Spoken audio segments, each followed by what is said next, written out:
Mas desse novo cenário, para vocês que viram isso lá atrás, e eu acho que até ajudaram a construir, porque apesar do Nerdcast, Cinema com Rapadura, o 99 Vidas, toda essa galera já está há muito tempo fazendo. Depois vocês vieram e tornaram um negócio mais pop, né?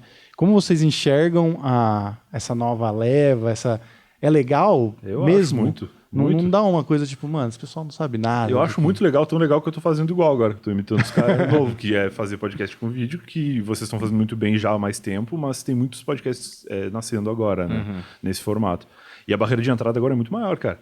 Eu comecei a fazer podcast em 2009. Em 2009 eu tinha um blog que chamava Blog do Brian, super criativo, era uma ideia de... Porque na época era assim, a produção de conteúdo, ela não era... A pessoa não era tão importante, o mais importante era o que ela escrevia, porque na época a internet era de leituras, né? Tu escrevia um post, a pessoa ia lá e lia e tal.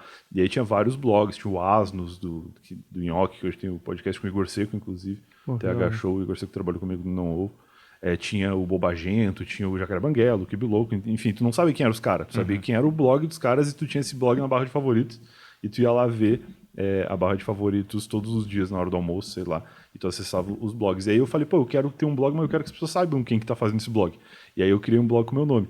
E aí eu comecei a fazer uma curadoria de conteúdo que na época era muito de pegar posts que estavam bombando em sites gringos, traduzir e entregar ali para o público brasileiro, né?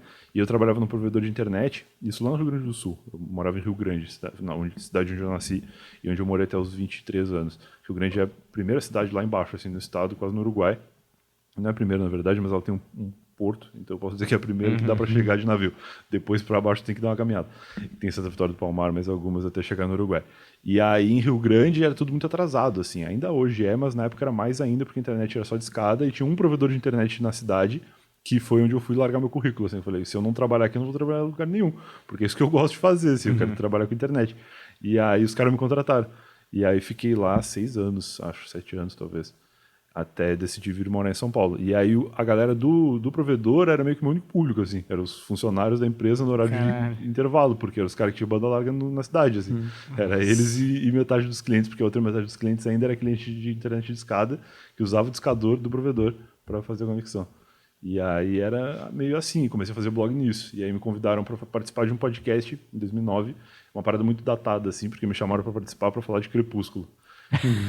O filme, a trilogia Crepúsculo, era moda zoar Crepúsculo naquela época. E eles falaram, o podcast vai ter, sei lá, 2 horas de duração, 1 hora a gente fala zoando Crepúsculo, depois tu faz propaganda do teu blog e fala das coisas. Aí eu falei, legal, tal. Lembro até que eu fiz um post de Crepúsculo no meu blog na época, zoando e linkando pro podcast. E aí bombou muito, porque meu blog tinha lá uns 1.000 acessos por dia naquela época, que era um absurdo de sucesso, 1.000 acessos em 2009. E aí o podcast dos caras bombou por causa desse post no blog. Bombou mais, assim, naquele meu episódio. E todos gaúchos lá ou não? Ninguém era gaúcho. Tinha um cara de Minas, tinha 2 caras de Bauru, aqui no interior de São Paulo, tinha alguém do Nordeste, era uma galera separada que gravava por Skype. Porque fazer podcast naquela época era imitar o Nerdcast. Sempre fazer podcast e imitar alguém. Naquela época eu imitava o Nerdcast, que era amigos reunidos numa chamada de Skype, gravando sobre um tema. Por isso que tinha que ter um tema. Não faria nenhum sentido os caras me convidarem para falar do meu blog. Eles me convidaram para falar de Crepúsculo. O tema deste episódio é Crepúsculo. Temos o convidado, Brian, que vai falar do blog dele depois, se der um tempo. Certo. O tema é Crepúsculo. Fazer podcast naquela época era isso. E tanto que depois, quando eu comecei a participar do Não Ovo, a gente nunca seguia o tema. Mas tinha um tema, porque se não tivesse um tema não era podcast. Entendeu? Então o tema desse episódio vai ser, sei lá, futebol. Só que a gente futebol, a gente não vai falar. A gente vai falar um pouquinho no começo e depois esse assunto vai nos levar para outro lugar. Mas se não tivesse o tema, eu não podia nem sentar e começar a gravar. E aí eu comecei a participar desse podcast que chamava Noobcast, que era assim, por Skype. E aí os caras gostaram da minha participação, passou um tempinho, acho que umas 2 semanas, saiu um dos caras, e aí eu entrei no lugar. E aí fiquei participando sempre, assim, por um ano e pouco, 2 anos, até que, como tudo que é feito assim, sem grande compromisso, sem ninguém ter ganhando nada, a galera foi desanimando e foi saindo. E aí não sobrou ninguém, sobrou só eu, assim, que era o cara mais empolgado de fazer. Aí tentei fazer outros podcasts. 2012, 2013 eu tentei fazer um com o Gui Toledo, que hoje é youtuber de reformas e de viagens e tal. Na época ele fazia música. Ele sempre foi músico, né? E ele fazia vídeos de música no YouTube, vídeos engraçados, assim, paródias e tal. Chegou a fazer show com a gente já, né? Com você, acho que na sua geração ainda não. O Gui Toledo fez stand-up geração, depois, pode crer. E aí eu chamei ele para fazer um podcast comigo, o podcast não deu certo, a gente fundou um outro negócio que chamava do Cassete, que era um projeto de vídeos de músicas engraçadas, eram paródias, assim. Eu ajudava a escrever, o Gui gravava aqui em São Paulo já, e aí juntamos outros brothers, assim, Bruno Félix, que é um cara que escreve muito bem também, o Luciano, que era ilustrador, e o Evel, que era o cara do Sedentário Imperativo, que era um blog que bombava absurdo na época, e que nos ajudava com a divulgação e tal. E aí o do Cassete meio que me trouxe para São Paulo, porque isso aí já era 2013, eu já estava ganhando muito mais com o blog, esse que originou o convite para o podcast em 2009, do que com o meu emprego de carteira assinada lá no provedor. E aí eu meio que tive coragem, porque eu falei, vou sair, já tenho como me sustentar dessa coisa do blog há algum tempo, e vou morar em São Paulo porque lá eu vou ter mais oportunidade. Achava que o do Cassete ia dar muito certo aqui, que a gente ia juntar e gravar no estúdio e tal, e aí o YouTube nos ferrou. Porque o YouTube mudou uma política lá de paródia e aí toda a grana, e dava muita grana os vídeos que a gente fazia, porque tudo meio que dava 1 milhão de views, assim, em 2013. Cacete. E aí 1 milhão de views em 2013 era muitos dólares. E esses muitos dólares começaram a ir para as gravadoras, ou tinha duas alternativas. Ou a gravadora tirava o nosso vídeo do ar e não ia para ninguém, ou a gravadora deixava o nosso vídeo no ar e ia para eles o dinheiro. Ou seja, nos dois cenários a gente se ferrava. E aí a gente meio que começou a desanimar, tentar fazer outras coisas mais autorais e tal, e aí o do Cassete foi morrendo, foi cada um indo para um lado. O Gui Toledo foi para a Band lá, foi ser redator do Agora é Tarde, na época do Rafinha, e começou a fazer stand-up por aí também, eu acho. E o resto do pessoal foi se ajeitando em outras coisas. Eu fiquei em casa, trabalhando no meu blog, na época eu morava em Osasco. Sim, e grande celeiro. Grande celeiro, Osasco.